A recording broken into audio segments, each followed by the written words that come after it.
네, 오늘 저희 2부 대신증권 양지환 부장님 나오셨고요. 최근 뉴스 통해서 아마 해운 쪽 또 항공 쪽 뉴스 궁금한 부분들 많으셨을 텐데 네. 오늘 저희가 또 귀중한 게스트 모시고 깊이 한번 여쭤보겠습니다. 알겠습니다. 네. 반갑습니다. 대신증권의 양지환 부장님입니다. 네, 안녕하십니까. 안녕하십니까. 네. 네. 네. 오늘 저희가 해운주 또 이야기 한번 들어보려고 모셨는데요. 네. 최근 해운주 관련 뉴스 굉장히 많이 나오고 주가도 좀 업앤다운이 심하던데 일단 좀 전체적인 흐름 어떻게 보면 좋을까요? 예, 해운주가 사실 올해 신년 들어서 이제 많이 움직였는데요. 가장 큰 이유는 이제 수에즈 사태 때문이라고 보시면 될 것 같고요. 네. 예멘 후티 반군이 이제 그 서방 국가들 선박에 대한 이제 미사일 공격을 여러 차례 감행하면서 지금 수에즈를 통과해서 이제 홍해를 통해서 유럽이나 이제 지중해로 서비스하는 선사들이 수에즈를 통과하지 않고 이제 아프리카 희망봉을 우회하는 그런 루트를 이제 택하고 있습니다. 그래서 그게 이제 12월 셋째 주부터 이제 그렇게 시작이 됐는데요. 그에 따라서 유럽 운임이 컨테이너 운임이 600불 수준에서 지금 3,000불이 넘어가는 수준까지 올라왔습니다. 네. 600불에서 3,000불. 네네. 그래서 유럽 노선 운임 같은 경우는 거의 5배 정도 올랐다고 보시면 될 것 같고, 그 미주 같은 경우도 같이 올라왔습니다. 그래서 미주 동안이나 이제 서한 같은 경우 40피트 컨테이너 한 1,700불 정도 했었거든요. 지금 근데 한 3,600불 정도 수준까지 2배 이상 올랐습니다.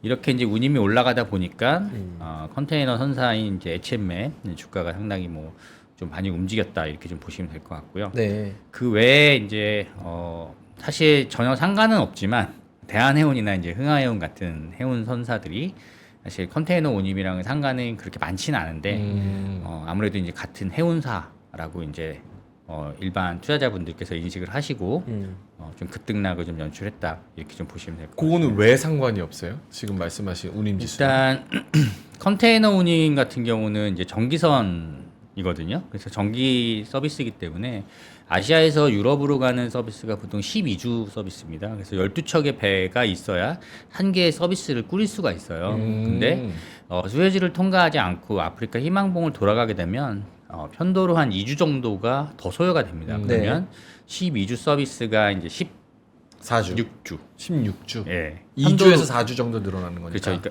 가는 데만 2주가 늘어나니까 돌아오는 것까지 감안하면 4주가 늘어나는 거죠. 그래서 한 28일 정도가 더 늘어나게 되는데 이게 늘어나다 보면 결국에는 배를 더 투입해야 되거든요. 그러면 이제 12주 서비스가 16주 서비스가 되는 겁니다. 네. 그러면 12척이 아니라 이제 16척의 배가 필요하게 되는 거라고 보시면 될 것 같고요.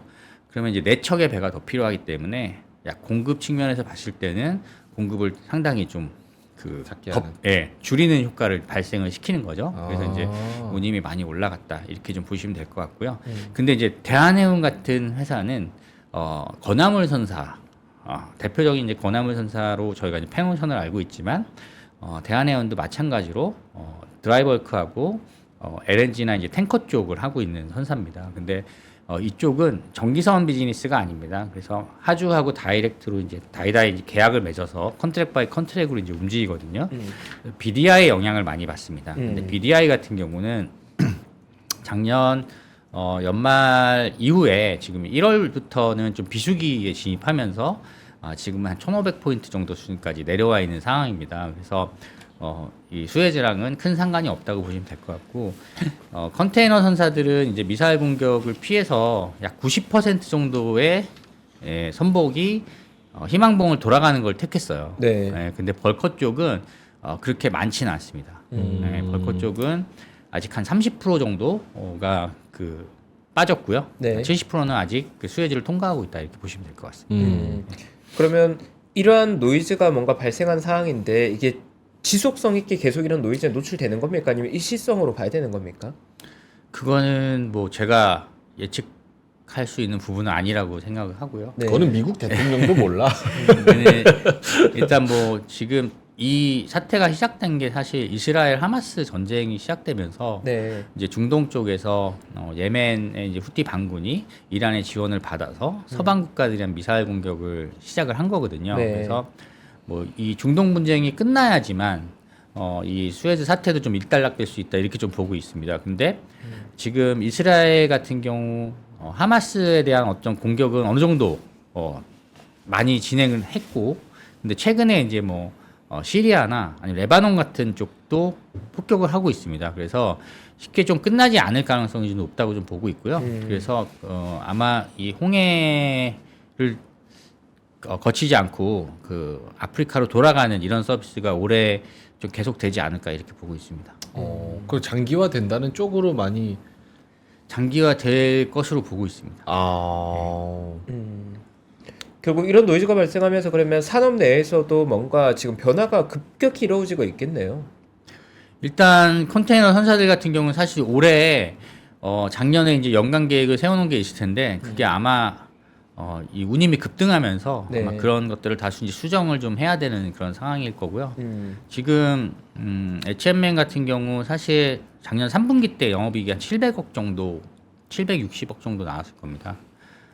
근데 4분기도 저희가 이제 한 700억대 정도 영업이익 보고 있는데 지금 운임이 많이 올라왔기 때문에 네. 지금 이 정도 운임이 뭐 지속된다면은 1분기 때는 영업이익이 조단이 나올 수 있습니다.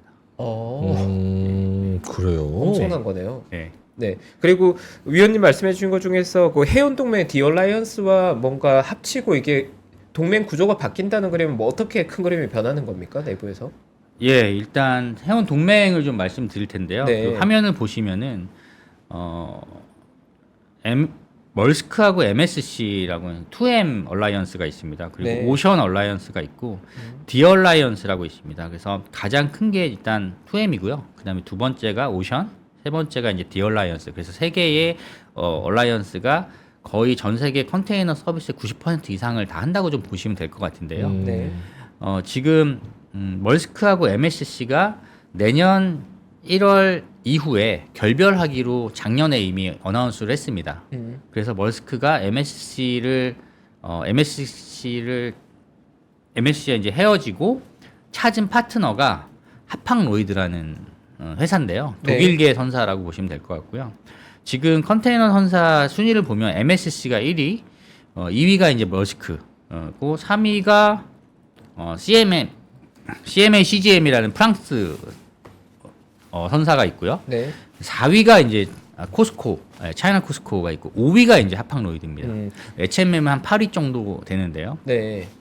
이 하팡로이드 5위 선사가 디얼라이언스 소속입니다. 디얼라이언스라는 거는 ONE, 오션 네트워크 익스프레스라고 일본계 3대 선사가 합쳐진 ON이라는 선사하고 그다음에 양밍하고 H&M하고 하팡로이드 이렇게 4개 선사가 디얼라이언스를 구성하고 있었거든요. 네. 근데 이제 이번에 발표가 어떻게 났냐면 멀스크가 2025년 2월부터 제미나이 뭐 코오포 협력을 통해서 하팡로이드하고 같이 서비스를 하겠다고 했어요. 그러면 내년부터 아마 MSC는 독자적으로 서비스를 꾸리게 될 거고요. 네. 그리고 멀스크하고 디얼라이언스에 나온 하팡로이드하고 이제 같이 얼라이언스를 구상하게 됩니다. 그리고 이 오션 얼라이언스 같은 경우는 뭐 CMA CGM하고 차이나 코스코가 주축이 된 이제 얼라이언스인데 여기는 얼라이언스 계약이 2027년까지 돼 있습니다. 그래서 그 전에 이 얼라이언스가 깨지진 않을 것 같고요. 그래서 이제 디얼라이언스가 이제 가장 문제입니다. H&M, ONE 그리고 양밍, 대만계 양밍이라는 선사가 이제 합쳐져 있는데 여기서 합학이 빠져나가게 되면 그 세계 선사들이 신조선을 많이 인도받는다고 하더라도 합학의 그 빈 공백을 채우기 위해서 다른 선사들을 좀 유치해야 되는 그런 상황이 좀 발생할 걸로 보고 있고요. 네. 지금 지금 10위권 선사들 중에서 아직 그 얼라이언스에 소속되지 않은 선사가 2개 정도 있습니다. 이스라엘의 짚라인이라는 회사가 있고요.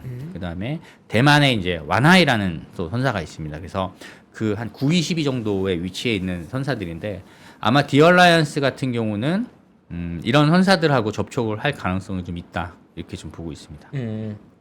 그럼 결론적으로는 원래 전 세계 1위, 2위가 같이 동맹이었는데 네. 1위, 2위가 결별하면서 5위권이 이제 기존의 1위, 2위권 라이벌했던 머스크 쪽으로 붙었는데 그 과정에서 이제 H&M이 기존에 소속돼 있던 얼라이언스에서 뭔가 데미지가 발생하고 노이즈가 발생한 거지 않습니까? 네, 네. 그럼 결론적으로 한국의 H&M은 거기에서 좀 상황이 안 좋은 쪽으로 가는 겁니까? 그렇다고 보기에는 아무래도 이제 선복 양이 줄어들게 되면 네. 서비스의 차질이 좀 있을 수가 있고 네. 그러면 일단 하주들이 그 뭐 월요일 날 물건을 보내는 화주도 있고 화요일, 수요일 이게 전기선이라는 거는 뭐 고속버스처럼 터미널에 가면은 항상 출발하는 배들이 있어야 되는 거잖아요. 네. 근데 이제 그 합학이 빠지면서 그런 서비스를 구성하기 위한 이제 선박이 조금 부족할 수 있다 이렇게 봐주시면 될 것 같고요. 물론 이제 H&M도 올해 뭐 신규로 또 신조를 인도받을 거기 때문에 뭐 일단 뭐 배가 추가적으로 발주가 될지는 좀 지켜봐야 되겠지만 네. 아무래도 다른 선사들을 유치해서 그 공백을 좀 메워야 되지 않나 이렇게 생각하고 있습니다. 그 합학이 글로벌에서는 5위지만 얼라이언스에서는 그래도 약간 좀 높은 지위에 있었던 거군요.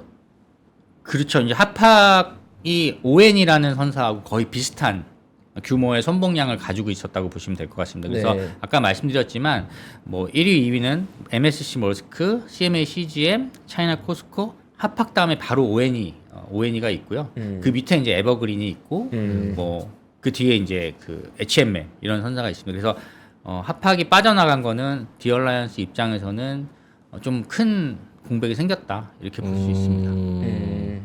어쨌든 H&M 입장에서는 기존의 사실 동맹에서 약간 맹주 역할을 했던 오피니언 리더가 상위 랭크로 떠나가는 입장이고 네. 그 공백을 메꾸기 위한 노이즈들이 좀 노출되어 있는 거네요. 네, 그리고 네. 이제 다른 선사들을 유치하려고 해도 MSC는 이미 너무나 많은 신조를 발주를 했고 또 용선도 많이 확보를 하고 있습니다. 그래서 독자적으로 노선을 꾸리는데 선봉량이 충분히 있거든요. 그래서 이제 멀스크하고 결별하기로 이제 결정을 한 거고요. 근데 오션 얼라이언스의 많은 선사들이 27년까지 묶여 있지 않습니까? 네. 그래서 디얼라이언스에서는 결국 이제 차선책으로 9위, 10위권 선사들을 일단 얼라이언스에 편입시키는 이런 생각을 하지 않을까 그렇게 예상하고 있습니다. 네, 의원님. 그러면 이런 상황 변화가 어쨌든 하림 입장에서는 H&M 인수를 가져갈까지 뭔가 노이즈들에 좀 노출된 환경으로 보일 것 같은데 그런 부분에 그럼 변화가 생기는 겁니까? 하림의 입장에서는? 하림에서 뭐 생각지 못했던 변수이긴 한데요. 네. 이 얼라이언스라는 것은 사실 뭐 헤어졌다 다시 뭐 붙었다 하는 경우가 몇 년에 한 번씩 계속 있습니다. 예, 있기 때문에 이번에 이제 이런 뭐 갑작스럽게 이제 튀어나온 얼라이언스에서 이제 합학이 탈퇴하는 거지만 아마 다른 방안을 통해서 선복을 추가적으로 확보하려고 하지 않을까. 그래서 뭐 영향이 전혀 없진 않지만 그렇게 크다고 보기는 좀 어렵습니다. 네. 그러면 하림 입장에서는 예상하지 못한 이벤트이긴 하지만 H&M 인수 자체에 걸림돌이 될 정도까지 악재는 아니라고 봐도 그렇습니다. 되겠네요. 네. 네. 그리고 이런 식으로 얼라이언스 구조가 변하게 되면 해운을 이용하는 유저들 그러니까 소비자들 입장에서는 해운료 변경이나 뭐 주도권이 이런 면에서 비용 증가가 커지나 그런 변화가 있는 겁니까? 아니면 이건 그냥 업계 내부의 동맹 구조만 바뀌는 겁니까? 어차피 그 얼라이언스의 3대 얼라이언스가 이제는 MSC 독자 노선, 그다음에 제미나이 협력, 그다음에 오션, 디얼라이언스 4개로 이제 바뀌는 겁니다. 네. 4개로 바뀌게 되면 아무래도 조금 더 경쟁이 더 심해질 가능성도 배제할 수는 없다. 예. 왜냐하면 플레이어 수가 더 많아졌다라고 보시면 될 것 같습니다. 네. 그러면 사실 오히려 얼라이언스들 입장에서 약간 더 불리하게 될 수도 있는 거네요. 경쟁이 더 격화되는 거니까. 격화될 수 있죠. 네. 네. 그런 그림으로 보는 거군요. 저 같은 주린이는 사실 뭐 해운 이런 거 잘 모르거든요. 네네네. 해운주는 왜 사는 거예요? 매력이 뭐예요? 해운주는 일단 운임이 올라가면 실적이 이제 뭐 확 좋아질 수가 있고 네. 실적이 좋아지면 멀티플이 이제 워낙 떨어지기 때문에 예전에 뭐 H&M이 뭐 9조 벌고 막 그러지 않았습니까? 근데 뭐 시총이 뭐 10조 정도 됐기 때문에 뭐 PER이 뭐 1배 정도 수준밖에 안 됐었거든요. 그때 이제 주가가 이제 많이 올라가는 그림이 나왔었고 네. 그러니까 실적이 좋아지면 아무래도 멀티플이 떨어지면 그만큼 싸다는 인식이 커지고 그러면 투자자들 입장에서는 주가가 더 상승할 가능성이 높다라고 이제 판단하게 되는 거라고. 근데 네. 실적이 나올 때쯤 됐으면 운임은 선행하고 실적은 후행하니까 그럼 운임 따라서 제가 이 주가의 변동성을 좀 네. 반응을 해야 되는 건데 그렇죠. 그 운임의 변동성을 개인이 맞추기는 매우 어렵지 않아요? 그렇죠. 이렇게 방향성. 뭐 수에즈 같은 사태가 일어날 거라고 아무도 예상하지 않았기 때문에 사실 운임의 방향성을 맞추기는 상당히 어렵고요.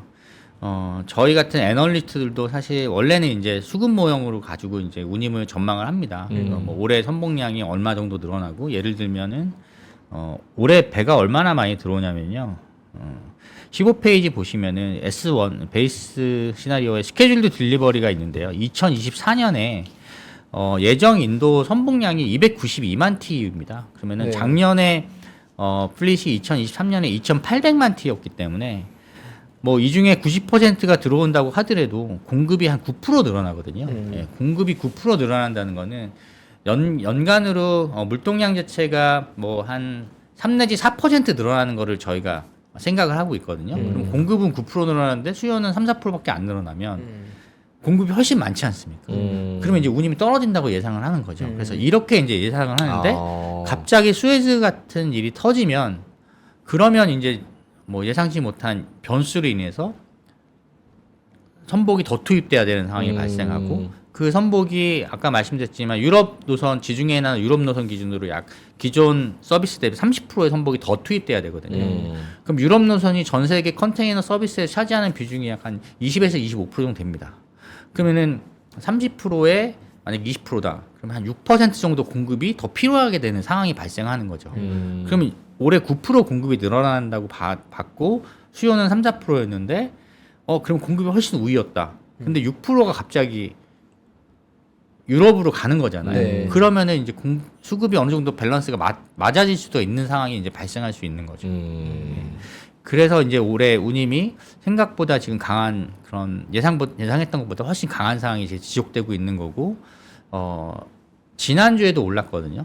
지난주에도 올랐는데, 지금 그 유럽 서비스는 편도로 해서 6주 정도 가야 되는 거예요. 근데 이제 앞으로는 8주를 가야 되는 거죠. 2달 동안 가는 데만 2달 걸리게 된 겁니다. 네. 그래서 그렇게 이제 시간도 많이 걸리고 하기 때문에 운임이 약간 제 생각에는 구정 때까지는 좀 올라가지 않을까 이렇게 좀 보고 있습니다. 그때까지는 약간 좀 그렇죠. 좋게 볼 수 그 있는 거군요. 12월 둘째 주 이후부터 이제 시작됐기 때문에 네. 2달 정도 생각한다면 아마 구정 정도 되면 서비스 변경 이런 것들이 거의 이루어지지 않을까 그렇게 생각하고 있습니다. 네, 부장님. 그리고 위원님께서 아마 해운과 항공도 함께 보시는 걸로 알고 있는데 항공 쪽으로 사실 뭐 구독자분들이나 투자자분들이 관심이 많은 섹터인데 뭐 최근에 제일 이슈가 되는 건 결국 대한항공의 합병안이 승인되느냐 마느냐 그거에 관련된 노이즈들이 많은 거잖아요. 그 부분은 저희가 뭐 어떻게 봐야 되는 겁니까? 일단 지금 승인이 안 나는 국가가 세 군데인데 네. EU하고 미국하고 일본입니다. 일단 승인이 안 난 이유를 찾아보면은 사실 유럽 같은 경우는 4개 노선, 여객 4개 노선에 대해서 약간 독과점 우려가 있다는 부분이고, 그다음에 화물 같은 경우는 유럽의 대한항공하고 아시아나 항공이 합치게 되면 유럽 서비스의 거의 65% 정도를 한다고 보시면 될 것 같습니다. 네. 그리고 미주 같은 경우는 한 70% 정도라고 보시면 될 것 같습니다. 그래서 이 화물 부분이 사실 항공 화물이 나르는 그 물자가 사실 반도체라든가 상당히 좀 그 중요하게 생각하는 물자들이잖아요. 아무래도 네. 반도체라면. 근데 이거를 어떤 항공사 하나가 거의 70% 정도를 독점하고 있다고 하면 문제가 발생할 수 있다라고 이제 생각을 하는 거죠. 네. 그래서 화물 사업 부분을 아시아나의 화물 사업 부분을 매각을 지금 추진하고 있고요. 그래서 화물 사업부를 매각하기로 대한항공이 이미 그 안을 제출을 했고, 네. 매각을 하고 유럽 4개 노선 같은 경우는 운수권을 반납을 하기로 일단 결정을 했습니다. 그래서 유럽 노선 일부 4개 노선하고 반납하고 화물 쪽 매각이 된다는 걸 전제로 아마 승인을 해줄 걸로 일단 보고 있고요. 2월 정도면 아마 그림이 나오지 않을까 생각하고 근데 그렇게 있습니다. 해도 대한항공은 남는 장사예요? 그렇게 해도 대한항공은 충분히 뭐 아시아나를 인수하는 게 이득이다라고 생각을 하는 거죠. 예. 부장님의 개인적인 생각은? 저도 개인적으로 아시아나 항공을 인수하는 게 대한항공 입장에서는 경쟁자를 인수하는 거니까. 없애는 거기 때문에 좋을 수 있죠. 그리고 사실 그 노선을 뭐 반납을 한다고 해서 대한항공의 유럽 노선의 점유율이 뭐 아시아나항공과 대한항공 원래 갖고 있던 점유율이 확 빠진다 이렇게 보진 않습니다. 네. 그리고 그 어차피 해외 쪽 항공사들이 저희의 서비스를 할 때는 그만큼 또 수요가 있어야 되는 거거든요. 그리고 티웨이가 만약에 유럽 노선을 띄우게 된다고 했을 때 그것도 LCC지 않습니까? 네. 그러면은 이제 330 비행기를 띄우게 되는데 아무래도 대한항공이나 아시아나가 띄우던 비행기하고는 차이가 있을 수밖에 없습니다. 왜냐하면 낮은 가격으로 서비스를 하려면 그만큼 좌석을 많이 채워야 되거든요. 그러면 아무래도 불편합니다. 유럽은 지금 사실 러시아 우크라이나 전쟁 때문에 플라이트 타임 자체가 많이 길어졌어요. 네. 근데 장거리를 좁은 비행기를 타고 가는 수요가 얼마나 있을지 그것도 좀 지켜봐야 될 것 같고요. 그리고 대한항공이 이제 그 속해 있는 스카이팀이나 아니면 아시아나가 속해 있는 스타얼라이언스 같은 네네. 얼라이언스의 항공사들을 통해서 코드쉐어를 통해서 또 티켓을 팔 수가 있거든요. 그래서 그렇게 큰 타격은 아니라고 생각하고 있습니다. 아시아는 아직 스타일라이언스에 있나요? 그렇죠. 있어요. 예, 예. 그 유럽 노선을 티웨이한테 뭐 넘긴다, 뭐 이런 티웨이가 뭐 수혜를 받는다, 뭐 이 얘기는 네. 노선에 들어올 수 있게 해준다는 거예요? 아니면은 어떻게 되는 거예요? 운수권을 그 항공사들은 국가별로 이제 항공 협정을 통해서 주간 단위로 몇 회 운항을 하는 거를 이제 그 운수권을 배정을 받거든요. 네네. 근데 이제 지금 유럽 일부 노선 같은 경우는 대한항공 아시아나만 지금 하고 있는 거죠. 근데 그 아시아나가 갖고 있는 뭐 로마, 뭐 바르셀로나, 뭐 그 파리, 프랑크푸르트 이런 노선을 티웨이가 할 수 있도록 운수권을 넘겨주겠다는 넘겨준다는 거군요. 넘겨준다는 겁니다. 그럼 비싼 게 좀 약간 뭐 돈 들여서 편하게 가고 싶은 분들은 대한항공 타면 되는 거고 네. 싸게 타고 싶은 분들은 티웨이 타면 그렇죠. 되는 거고. 유럽 그 여객 쪽보다 이제 화물 넘어가는 게 좀 커요? 예, 큽니다. 어. 예. 아시아나 그래도 화물 꽤 많이 하던 항공사였고 한 11대 정도의 화물기를 보유하고 있었습니다. 네.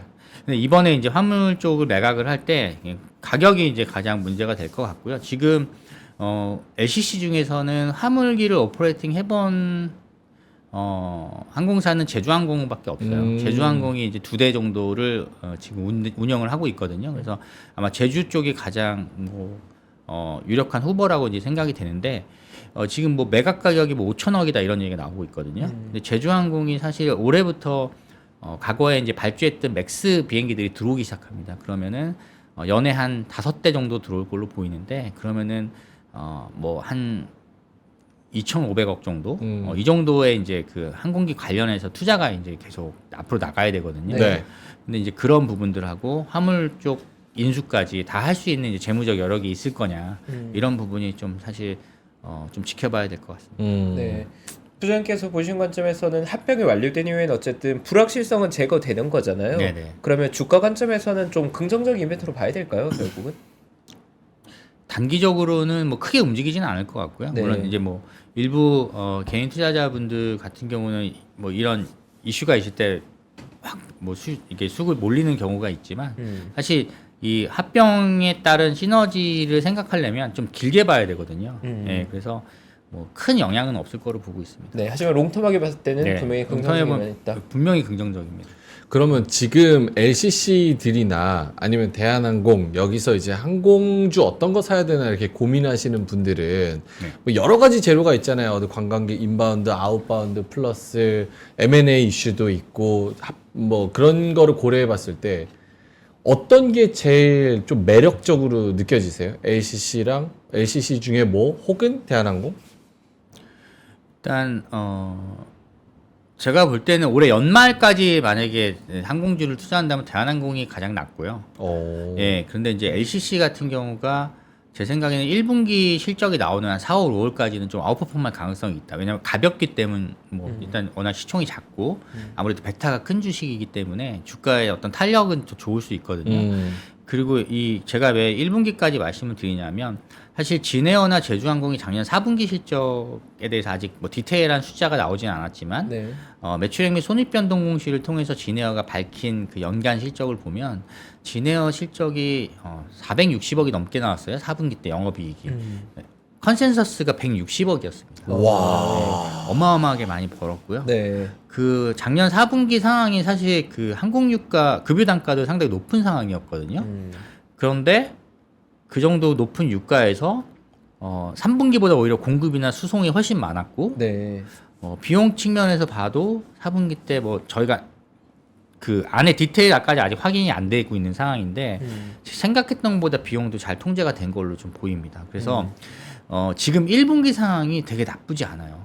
예. 원래 LCC들은 1분기가 제일 성수기거든요. 동남아 가는 수요가 1분기가 가장 많습니다. 겨울철에. 동남아 쪽을 LCC들이 많이 띄우잖아요. 그리고 일본 노선이 지금 계속 좋습니다. 예. 아직도 뭐 엔저에 따라서 한국 사람들 일본 가는 그 여행객들이 워낙 많기 때문에 네. 일본 동남아 이쪽 수요가 되게 지금 아직도 탄탄합니다. 그래서 작년 아마 1분기 때 LCC들이 실적을 완전 서프라이즈를 내면서 주가가 쭉 한번 상승했던 그 기억이 있는데 작년 그때 이제 제주항공이 700억대, 진에어가 한 800억대 영업이익을 달성을 했었어요. 네. 올해 아마 1분기 때도 그 정도 숫자 나올 가능성은 없지 않아 있다 이렇게 좀 보고 있고요. 그렇게 보면은 올해 한 1분기에서 2분기 초까지는 LCC들이 좀 주가 상승 탄력이 좀 좋을 걸로 좀 생각이 되고 이제 길게 봐서 이제 연말까지 본다면 그래도 이제 대한항공이 아무래도 좀 안전하지 않나 이렇게 생각하고 있습니다. 네. 전 더해서 해운 쪽도 조금 여쭤보고 싶은 게 사실 저도 실제 증권사에서 현업에 투자하지만 조선업종의 경우에는 뭐 수주 잔고나 뭐 예측 가능한 지표들이나 데이터를 통해서 장기 수익에 대한 곡선이 예측 가능한데 해운 같은 경우에는 이 운임의 변동폭이 생각보다 크지 않습니까? 특히 최근에 이런 외부 변수가 발생할 때 업앤다운이 너무 심해서 이익의 추정 자체가 너무 어려워지는데 뭐 올해로 봤을 땐 전략을 뭐 좀 어떻게 접근하는 게 좋을까요? 해운 섹터는? 해운 쪽은 사실 뭐 올해는 건화물 해운이 나쁘지 않을 거, 벌커 쪽이 나쁘지 않을 거로 생각했는데 네.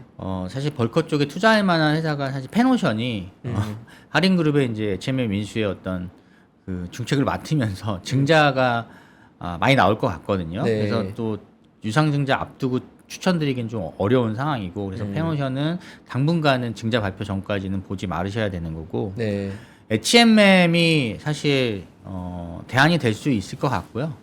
지금 뭐 수에즈 사태가 어떻게 될지 사실 아무도 예측할 수는 없지만 네. 이런 분쟁이라는 게 금방 끝나지는 않을 거라고 좀 생각이 됩니다. 그러면 지금 SCFI가 2천이 좀 넘어간 상황이거든요. 그러면은 HMM 예전에 실적 한번 제가 보여드리면 네.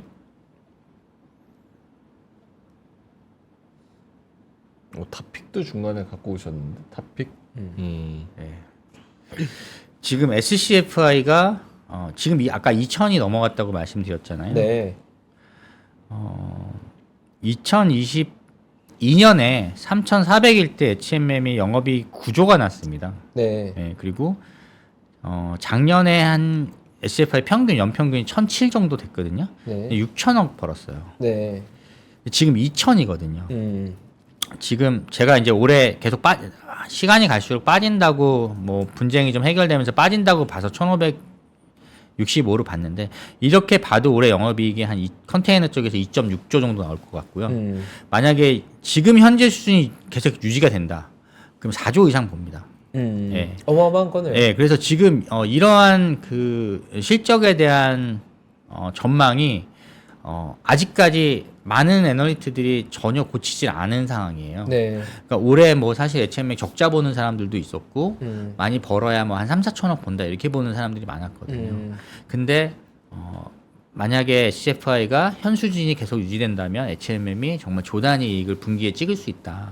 이렇게 본다면은 뭐 단기적으로는 좀 트레이딩 해볼 만한 영역 아닌가 이렇게 좀 생각이 되고요. 근데 이제 수에즈 사태가 이제 지속이 돼야 되는 거잖아요. 그래서 그쪽에 대한 모니터링을 계속 좀 하셔야 될 것 같습니다. 네. 그럼 만약에 해운과 항공을 통틀어서 탑픽을 부장님께서 정하신다면 일단 HMM입니까? 탑픽은 해운 쪽인데 사실 이거는 애널리스트가 펀더멘탈에 근거하지 않고 약간 수에즈 사태 때문에 이런 거잖아요. 네. 그래서 수급을 무시하고 그냥 추천드리기 좀 애매해요. 네. 그래서 사실 공식적으로 말씀드리기에는 항공이 훨씬 더 낫다. 그럼 대한항공이군요. 네, 대한항공이나 근데 이제 1분기까지는 진에어, 진에어도 충분히 해볼 만하다. 네. 공식적으로는 비공식적으로는 야수의 심장을 가진 분들은 그러니까 뭐 좀 배팅을 한번 해보겠다 하시는 분들은 삶이 너무 잔잔한 분들 그런 분들은 이제 해운 HMM을 한번 트레이딩 해봐도 되지 않을까 네, 그렇게 생각합니다. 감사합니다. 이 정도면 엄청 솔직하신 의견이죠. 네. 감사합니다. 참고로 저 크레온 씁니다. 예, 감사합니다. 예. 처음 얘기했어요. 저 처음에 얘기했었어요. 아 크레온 크레온 굉장히 잘 되어 있습니다. 어. 네, 그래서 알겠습니다. 그 이거 마지막으로 정말 짧게만 만약에 주변 진짜 솔직하게 주변에 이제 굉장히 친한 분들이 포트를 좀 채워야 되는데 주식 비중을 채워야 되는데 반도체, 뭐 엔터, 웹툰, 해운, 항공 뭐 이런 것 중에서 해운하고 항공 어때? 이렇게 물어보시면 뭐라고 대답하십니까?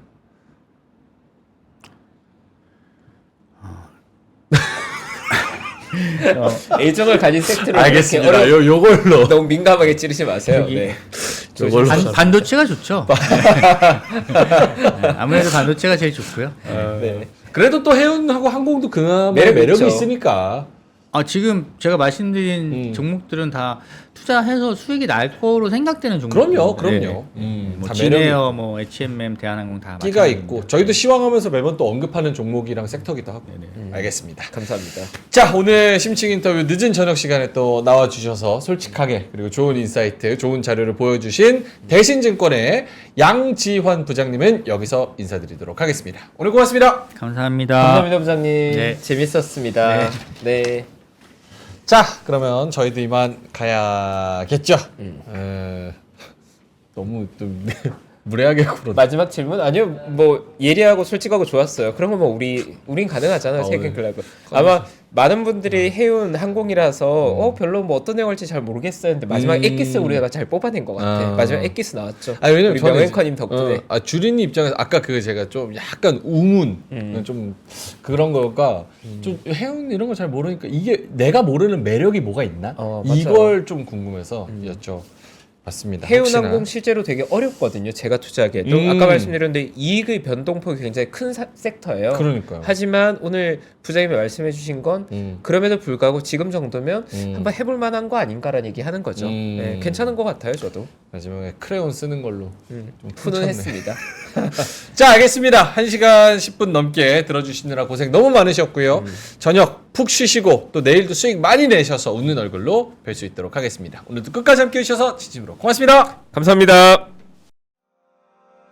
장 시작 전부터 종료까지 쏟아지는 수많은 뉴스와 정보들. 이 중에서 어떤 것이 투자에 정말 도움이 되는 정보일까요? 3프로의 증시 셔터맨 박근영 마스터가 직접 정보를 선별하고 투자의 힌트를 드립니다. 시간도 아끼고 투자 아이디어도 얻는 시간, 박근영 부장의 마켓 힌트와 함께 하세요. 자세한 사항은 3프로TV 앱과 홈페이지를 확인하세요.